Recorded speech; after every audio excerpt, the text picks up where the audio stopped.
అలాగే అసలు సినిమాని ఎట్లా ముందుకు తీసుకెళ్ళాలి, ఏమి చేద్దాం అంటే నేను కంప్లీట్గా పొలిటికల్ ప్రాసెస్లో ఉండి నేను సినిమా రిలీజ్లు ఇవన్నీ నాకు నిజంగా తెలియదు, నేను పట్టించుకోవడం మానేశాను, చాలా సంవత్సరాలు అయిపోయింది. ఆ టైంలో రత్నం గారికి అండగా మైత్రి మూవీస్ నవీన్ గారు కానీ, రవి గారు కానీ, అలాగే విశ్వప్రసాద్ గారు కానీ, ఫ్యాక్టరీ మీడియా విశ్వప్రసాద్ గారు ముందుకు వచ్చి వచ్చి సహకరించినందుకు ఈ రిలీజ్కి మనస్ఫూర్తిగా వారికి నా ప్రత్యేక ధన్యవాదాలు తెలుపుకుంటా ఉన్నాను. ఎందుకంటే వారు లేకపోయింటే ఈ రోజున డెఫినెట్లీ ఈ రిలీజ్ చాలా కష్టమయ్యేది. ఇన్స్టెడ్ ఆఫ్ నా బ్యాక్గ్రౌండ్ ఉండి నేను డిప్యూటీ సీఎంగా ఉండి, కానీ సినిమా అనేది సినిమా, ఎందుకంటే ఫైనాన్షియల్ పార్ట్ ఇవన్నీ. బట్ ఫైనల్గా I thank all the financiers for supporting us, for all the whoever is concern regarding the labs కానీ టెక్నికల్ ఎవరికైతే ఇవాళ వాళ్ళందరికీ కూడా పేరున సహకరించినందుకు మీ అందరికీ నా హృదయపూర్వక ధన్యవాదాలు. My heartful thanks to you all.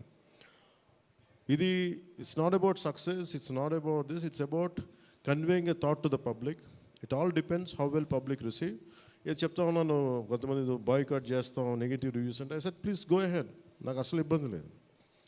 ఎందుకంటే నేను రోడ్డు మీదకి వచ్చి నేను ఏమనుకుంటానంటే, చాలాసార్లు నీ సినిమాలు ఆడనివ్వు, నేను రానివ్వు అంటే, ఎక్కడో నెల్లూరులో ఉండి చిన్న వీధుల్లో పెరిగినోడిని, ఇక్కడ దాకా రావడమే గొప్ప. అలాంటిది నా సినిమా ఆపుతున్నాను, నేను ఎంత స్థాయికి ఎదిగానో మీరు చెప్తున్నారు. నా గురించి నాకు తెలియదు, కానీ మీరు చెప్తున్నారు నా ఎదుగుదల ఎంత. ఎవడో ఒక హీరో ఒక సినిమా తీస్తే ఆ సినిమాని మిమ్మల్ని భయపెట్టేంత స్థాయిలో ఉందా? నా మీద కూర్చోబెట్టి ఒక క్విట్ ఇండియా మూమెంట్ ఇదేమన్నా, ఇదే క్విట్ ఇండియా మూమెంట్ లాగా బాయ్కా అంటే ఏం చేస్తారు, చేసుకోండి అన్నాను. ఏం ఫరక్ పడుతుంది, ఏమీ తేడా పడుతుంది? నథింగ్. ఇవన్నీ చూడకుండా జీవితంలోకి వస్తామా? ఇవన్నీ ఇంతకుమించి మేము చూడలేదా? దెబ్బలు తినకుండా వస్తామా జీవితంలో? అందుకని ఇలాంటి తాటాకి చప్పుళ్ళకి మీ పదే బెదరు. ముఖ్యంగా నా అభిమానులకి మీకు చెప్తున్నా, ఈ మాధ్యమాల ద్వారా, ప్రసార మాధ్యమాల ద్వారా, ఈ మీడియా మిగతా మీడియా సామాజిక మాధ్యమాల ద్వారా ఈరోజు నేను ఇంత బలంగా ఉన్నానంటే మీరు ఇచ్చిన బలమే. నేను ఎంత ఎదిగానో నాకు తెలియదు, నేను ఏం చేశానో నాకు తెలియదు, కానీ నాకు ఒకటే తెలుసు, ధైర్యంగా ఉండడమే తెలుసు. నాకు డిప్రెషన్ ఉండదు. ఎందుకంటే నేను డిప్రెషన్ అనేది ఎందుకు ఉండదంటే, నాకు బతకడం చాలా అద్భుతమైన విషయం అనిపిస్తుంది, మోర్ దెన్ సక్సెస్. అందుకని నాకు ఇప్పుడు డిప్రెషన్ ఉండదు. ఇంట్లో కూడా చాలాసార్లు కూర్చొని నా కొడుకు కూడా చాలా డిప్రెషన్గా ఉంటే వాడికి ఏం చెప్తాను, రోజు అన్నం మానేరంట. ఎందుకంటే డిప్రెషన్ ఈజ్ ఆల్ క్రియేటెడ్.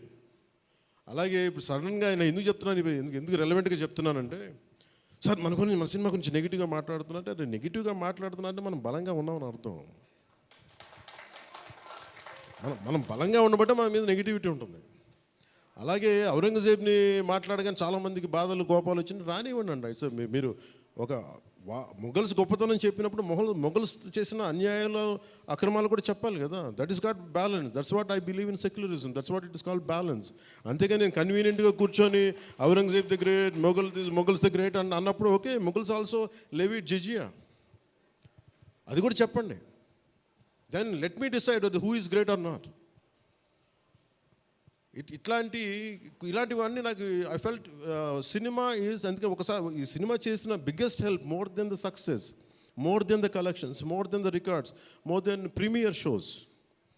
ఒక ప్రీమియర్ షోస్ ఏదో చెప్తా ఉన్నారు నిన్న, ఫ్యూ థౌజండ్స్, నాకు పెద్ద కౌంట్ తెలియదు, కానీ దాదాపు 30 crores, around 30 crores it collected yesterday అని చెప్తాను. Only you keeping track of all this?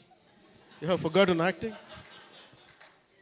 Actors పని అంటే యాక్ట్ చేయడం కదా, కూర్చోమై కలెక్షన్ గురించి మాట్లాడుకుంటాం. నేను ఇప్పుడు దాకా అనుకోవాలా